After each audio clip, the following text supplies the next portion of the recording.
საქართველოში 2010 წელს დაარსდა ფილიალი, თუმცა პრეისტორია გვაქვს მანამდე, ეს არის 92-97 წლები, როდესაც ქვეყანას რეალურად საჭიროება ჰქონდა ჰუმანიტარული დახმარების და ეს იყო ზუსტად ASB-ს ერთ-ერთი ძირითადი ფუნქცია, ჰუმანიტარული დახმარებით ეხმარებოდა ქვეყანას.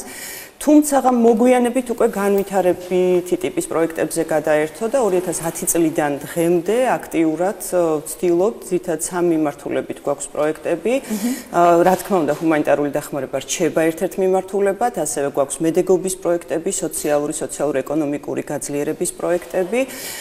კადრებსაც ხედავთ ერთ-ერთი პროექტი, მაგალითად, რომელიც საქართველოს სომხეთის რეგიონს ფარავს, ეს გახლავთ საგანგებო სიტუაციების მიმართულებით გაძლიერების პროექტი, კერძოდ გადაუდებელი დახმარების სამეცნიერო ჯგუფის პირველად პრეცედენტული პროექტია ნამდვილად, პირველად რეგიონში, საქართველოში და სომხეთში იქმნება ორი ისეთი დამოუკიდებელი ჯგუფი, რომელიც ჯანდაცვის მსოფლიო ორგანიზაციის, ასე ვთქვათ, აკრედიტაციას გაივლის და საშუალება მიეცემა განახორციელოს აქტივობა კრიზისულ სიტუაციებში, როგორც ქვეყნის მასშტაბით, ასევე რეგიონის მასშტაბით და საკმაოდ ისეთი მასშტაბური პრეცედენტული პროექტია, რომ ქვეყანას და ქვეყნებს, ამ შემთხვევაში საქართველოს სომხეთს ექნება ამხელა რესურსი. ჩვენ უბრალოდ რა თქმა უნდა ვეხმარებით შესაძლებლობების გაძლიერებით, ჯგუფის ჩამოყალიბებაში, აღჭურვილობით და ასე შემდეგ. პრინციპში ეს რას ზოგადი მიმოხილვის თვალსაზრისით, თუმცა ალბათ უფრო საინტერესო იქნება ვისაუბროთ, მით უმეტეს თქვენს ტელევიზიაში ვართ სტუმრად, უკვე რა მიმდინარე პროექტი გვაქვს ამ წუთის მდგომარეობით, ეს გახლავთ ავსტრიის რესპუბლიკის დაფინანსებით პროექტი. უთანასწორობის შემცირება და კრიზისში მყოფ ქალთა შესაძლებლობების გაძლიერება, მხარდაჭერის გაძლიერება.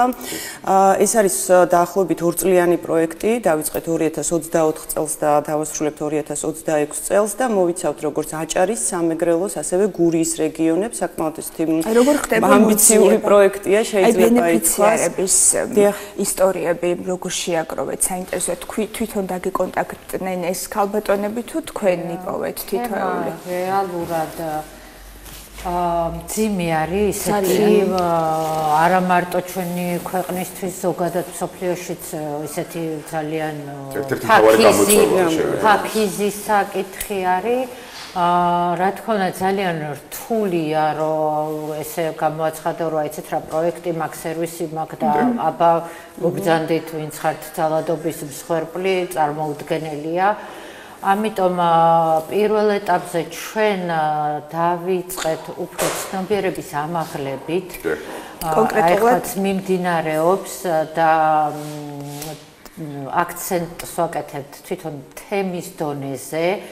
ფაქტიურად ფარავთ აჭარა, გურიის და სამეგრელოს ყველა მუნიციპალიტეტს, რა თქმა უნდა, ყველა სოფელს ვერ მოვიცავთ, მაგრამ მუნიციპალიტეტს და იქმნება თვით დახმარების ჯგუფები. ეს არის ესეთი უფრო საპილოტო ინოვაციური ფორმა.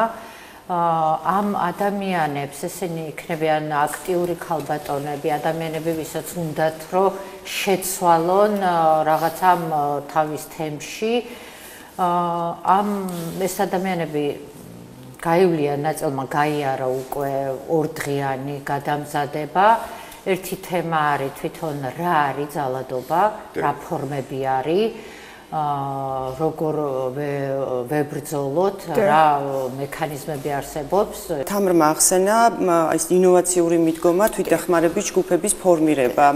რატომ არის საინტერესო ეს მიდგომა? იმიტომ რომ თემის დონეზე, როცა ისევ თემის წარმომადგენელი ცდილობს, ასე ვთქვათ, გამოავლინოს, ინფორმაცია გაავრცელოს ამ მიმართულებით, ბევრად უფრო მარტივდება, ჯერ ერთი რომ სანდოობას ზრდის და ბევრად უფრო მარტივდება, იმიტომ რომ როგორც წესი ძალიან რთულია მსგავსი ბენეფიციარის, ასე ვთქვათ, გამოყვანა, იდენტიფიცირება, ამაზე ხმამაღლა როგორც წესი არ საუბრობენ, იმიტომ რომ სტიგმა არის საკმაოდ მაღალი და შესაბამისად ჭირს.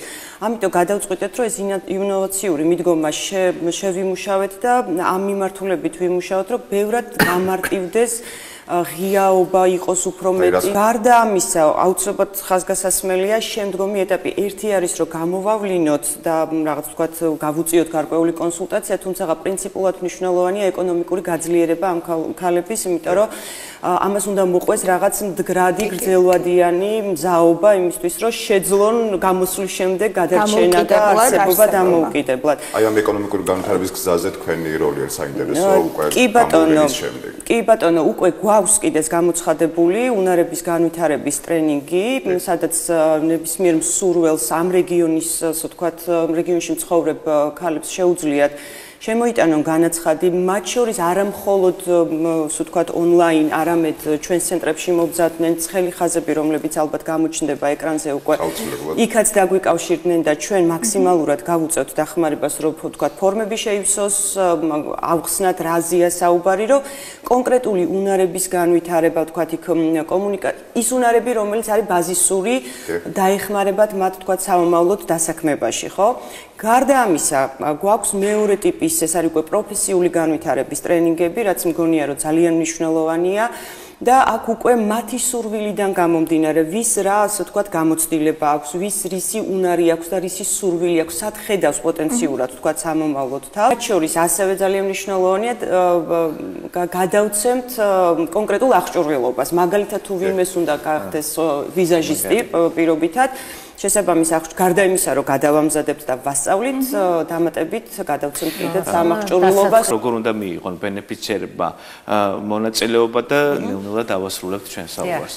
კი ბატონო, როგორც აღნიშნე, გამოცხადებული გვაქვს ეს ღია კონკურსის წესით ხდება ჯობშიზე, თუმცა ჩვენს ოფისებში, როგორც ბათუმში, ასათიანის 127 ნომერში და ზუგდიდში ლერმონტოვის ქუჩაზე ჩვენი ოფისების საშუალებით შეუძლიათ ისარგებლონ ბენეფიციარებს.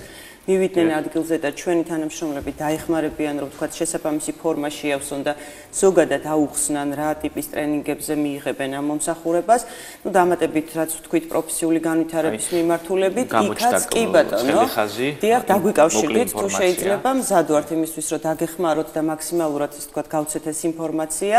თქვენი ჩართულობაც, რა თქმა უნდა, მნიშვნელოვანია და პლუს ამას ახსენეთ კამპანია, ხო, რომელიც ასევე ძალიან მნიშვნელოვანია სტიგმის დასაძლევად და სტიგმის დასაძლევად პირველ რიგში ინფორმაციის ფლობა არის მნიშვნელოვანი, რისი უფლება გვაქვს და ასე შემდეგ მე სად მივმართოთ, ვის მივმართოთ და ვინ დაგვეხმარება.